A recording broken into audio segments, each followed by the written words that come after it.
اس جسم نے کس طرح سے کامیاب ہونا ہے، اس کے اندر جو روح ہے اس نے کس طرح سے کامیاب ہونا ہے، یہ بھی تو وہی بتائے گا نا جس نے بنایا ہے۔ گاڑی ہم ہونڈا والوں کی لے لیں اور مینول بک ہم سزوکی والوں کی کھول لیں تو سزوکی والے تو کامیابی نہیں بتا سکتے۔ وہ مالک ہے جس نے ہمیں پیدا کیا ہے، وہی بتاتا ہے کہ کامیاب تم کس طرح ہو سکتے ہو۔ اور اس اللہ نے تو 1400 سال پہلے رہنمائی کر کے بتا دیا تھا، فَمَنْ زُحْزِحَ عَنِ النَّارِ وَأُدْخِلَ الْجَنَّةَ فَقَدْ فَازَ۔ لوگو تم میں سے کامیاب وہ ہے جو جہنم کی آگ سے بچا لیا جائے اور اللہ کی جنتوں کا وارث بنا دیا جائے۔ رب کی جنت میں جس کو داخلہ مل گیا اصل وہی کامیاب ہے، فقد فاز، البتہ تحقیق وہ کامیاب ہو۔ اب اس کامیابی کو حاصل کرنے کے لیے بنیادی چیز تو ہے رسول اللہ صلی اللہ علیہ وآلہ وسلم کی فرما برداری، کتاب اللہ، سنت رسول اللہ صلی اللہ علیہ وآلہ وسلم کے مطابق اپنی زندگی کو گزارنا، یہی اصل کامیابی ہے۔ اس میں اپنے گریبانوں میں ہم جھانکیں اور خود ہی رزلٹ آ جائے گا۔ وہ ایک سٹیپ لگاتے ہیں اور وہ نکلتی ہے تو بتاتی ہے کہ آپ کو ٹمپریچر اتنا ہے، وہ رزلٹ اسی وقت بتا دیتی ہے۔ ہم جب گریبان میں جھانکیں گے نا کہ ہم کتنا رسول اللہ صلی اللہ علیہ وآلہ وسلم کی بات کو ماننے میں کتنا قریب ترین ہیں تو فوری رزلٹ آئے گا، ہاں اتنے ہی ہم کامیاب ہیں۔ اور اس کے بعد کامیابی کے لیے ایک بڑی چیز جو اللہ وحدہ لا شریک نے ہمیں سمجھائی ہے، بنیادی نقطہ ہے، اللہ رب العزت فرماتے ہیں والعصر ان الانسان لفی خسر۔ قسم اٹھا کے کتنا اہم کام ہوگا، اللہ وحدہ لا شریک نے سمجھایا کہ انسان تو خسارے میں ہے، گھاٹے میں ہے تو۔ یا اللہ ہمیں گھاٹا پسند نہیں ہے، ہم اس گھاٹے سے نکلنا چاہتے ہیں۔ اللہ کہتے ہیں آ جاؤ پھر، اگر اس گھاٹے سے نکلنا چاہتے ہو اِلَّا الَّذِينَ آمَنُوا، بنیادی کام ہے مومن بن جاؤ، کلمہ پڑھو، عقیدہ توحید اپنا لو، رسول اللہ صلی اللہ علیہ وآلہ وسلم کی اتباع، آپ کی فرما برداری، آپ کی اطاعت کو اپنا لو۔ اِلَّا الَّذِينَ آمَنُوا وَعَمِلُوا الصَّالِحَاتِ، کلمہ پڑھو، نیک اعمال کرو، وَتَوَاصَوْا بِالْحَقِّ، حق والوں کے ساتھ کھڑے ہو جاؤ، حق پہ ڈٹ جاؤ، وَتَوَاصَوْا بِالصَّبْرِ، اور صبر تحمل کے ساتھ جہد مسلسل اپنی کامیابی کی طرف، اپنی منزلوں کی طرف چلنا شروع کر۔ دوسری بات، اب مسلمان ہم ہیں، اس کے بعد کامیابی کے لیے کون سی چیز ضروری ہے؟ تو اللہ رب العزت نے قرآن پاک میں ہماری رہنمائی کی کہ جب تم مسلمان ہو جاتے ہو نا تو تمہاری یہ بلڈنگ، یہ عمارت جو دین اسلام والی ہے، اس کے 5 بنیادی ارکان ہیں۔ بنی الاسلام علی 5 شہادت اللہ الہ الا اللہ، کلمہ طیبہ، گواہی دینا اللہ وحدہ لا شریک کی وحدانیت کی، سیدنا رسول اللہ صلی اللہ علیہ وسلم کی نبوت اور آپ کی ختم نبوت کی، وَإِقَامِ الصَّلَاةِ، نماز قائم کرنا، وَإِيتَاءِ الزَّكَاةِ، زکوٰۃ ادا کرنا، رمضان کے روزے رکھنا اور بیت اللہ کا حج کرنا۔ اب جب ہم پیدا ہوئے تھے تو کلمہ تو ہمیں پڑھا پڑھایا ہی مل گیا تھا۔ مولوی صاحب گھر میں آئے، انہوں نے ایک کان میں اذان پڑھ دی، ایک میں اقامت پڑھ دی، تو ہم تھے ہی پکے مسلمان۔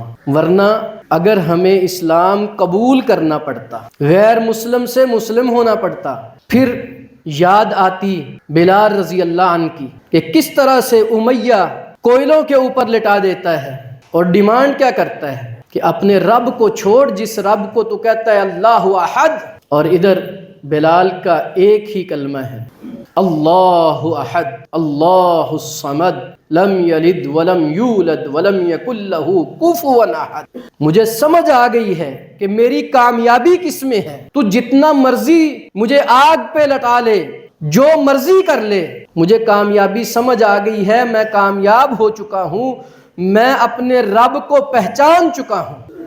اللہ ایک ہی ہے، رب کے سوا کوئی کچھ نہیں کر سکتا۔ جائیں جا کے جتنے مرضی امریکہ کے گھٹنے ٹیک لیں، پاؤں پکڑیں اس دادا کے، کامیاب نہیں ہو سکتے۔ کامیابی کے لیے اللہ کے سامنے جھکنا پڑے گا۔ کاش کہ ہمارے وہ صاحبان جو برسر اقتدار ہوتے ہیں ان کی ٹریننگز مدینہ منورہ میں ہوتی،